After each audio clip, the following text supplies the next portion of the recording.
سلام، آموزش جدید داریم. بفرمایید و نوازش. دست راستم به صورت بفرمایید باز میکنم و دست چپم انگار موهامو دارم میدم پشت سرم و بلافاصله مچ دستم چرخش داره. دوباره تکرار میکنم با شمارش 1 2 3 که میگم دست چپم میاد و چرخش مچ. تکرار. دست از جلوی شکم رد میشه. بفرمایید و نوازش. با شمارش 1 2 3 4 چرخش مچ. حالا میخوام دستم رو عوض کنم. دست راستم موهامو نوازش میکنیم برای پشت سرم، دستم پشت گردنم بچه قرار میگیره و دست چپم باز میشه و تکرار 1 2 3 4. خب دقت کنید، میخوام همین حرکت رو روی پا برم. پاها رو قبلا بهتون توضیح دادم رو ویدئوی قبلی. وقتی میخوام بریم سمت چپ، پای راستمون جلوی به این شکل و دست چپمون بازه.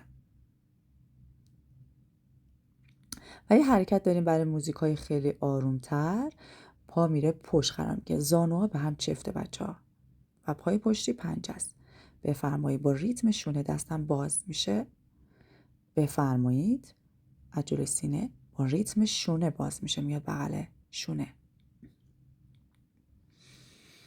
تکرار. برای این حرکتی که میبینید بچه‌ها، برای موزیکای یکم تندتر هم میتونید با پای پشت تکرار بزنیم. و از روبرو با پای جلو دقت کنید، پا میذارم جلو. خب بچه ها دقت کنید، برای موزیکایی که یکم ریتمش هم تندتره میتونیم همین حرکت رو به صورت گام برداشتن، 3 گام به جلو 3 گام به عقب، دستم عوض میشه. بچه این حرکت کاملا کاربردیه، میتونید با تمام موزیکای ایرانی اجرا بزنید. با جلو عقبم که تو ویدیوی قبلی توضیح دادم، همین حرکت رو میتونیم با حرکت دستمون بریم. دست راستمون به سمت راست حرکت میکنیم.